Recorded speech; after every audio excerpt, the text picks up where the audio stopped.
দীর্ঘ সময় reels TikTok দেখলে মস্তিষ্কের কার্যক্ষমতা কমে যায় বলে দাবি গবেষকদের। তারা বলছেন দীর্ঘ সময় ধরে নিম্নমানের কন্টেন্ট দেখা শুরু করলে মস্তিষ্কের সৃজনশীলতা ও বুদ্ধিবৃত্তিক দক্ষতা কমে যেতে থাকে। এটি শুধু মানসিক চাপই বাড়ায় না, বরং অবচেতনভাবে ব্যক্তির আচরণেও পরিবর্তন আনে। বিস্তারিত ডেস্ক রিপোর্টে। আমরা অনেকেই দিনের বেশিরভাগ সময় কাটাই সোশ্যাল মিডিয়া ব্যবহার করে। অবসর সময় কাটাতে কিংবা একঘেয়েমি দূর করতে ইনস্টাগ্রাম রিলস বা টিকটকে ঢুকে পড়েন অনেকেই। আরেকবার রিলস বা টিকটক দেখা শুরু করলে ঘন্টার পর ঘন্টা সময় কখন কেটে যাচ্ছে খেয়ালই থাকে না। এমন আসক্তিকে বলা হয় ব্রেন রট প্রবণতা। কিন্তু নিম্নমানের এসব ভিডিও কন্টেন্ট দেখে মস্তিষ্কের কার্যক্ষমতা হারাচ্ছেন অনেক মানুষ।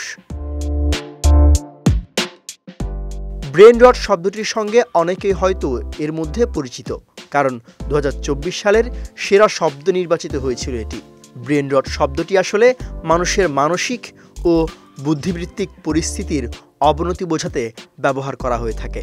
যে অবনতি তৈরি হয় অনলাইনে, বিশেষ করে সোশ্যাল মিডিয়ায় সারাক্ষণ অতি গুরুত্বহীন বিষয়ের পেছনে মাত্রাতিরিক্ত সময় খরচ করার জন্য।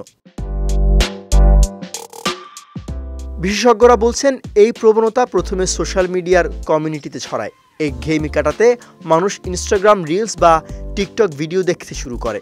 কিন্তু দীর্ঘ সময় ধরে নিম্নমানের কন্টেন্ট দেখা শুরু করলে মস্তিষ্কের সৃজনশীলতা ও বুদ্ধিবৃত্তিক দক্ষতা কমে যেতে থাকে। এটি শুধু মানসিক চাপই বাড়ায় না, বরং অবচেতনভাবে ব্যক্তির আচরণেও পরিবর্তন আনে।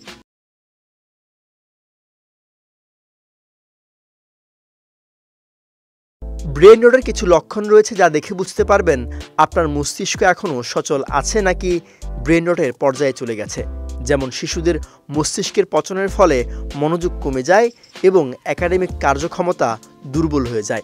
প্রাপ্তবয়স্কদের ক্ষেত্রে ভুলে যাওয়া, কম অনুপ্রেরণা, বিরক্তি এবং স্মৃতি ও বিনোদনের জন্য ডিভাইসের উপর অতিরিক্ত নির্ভরতা দেখা যেতে পারে।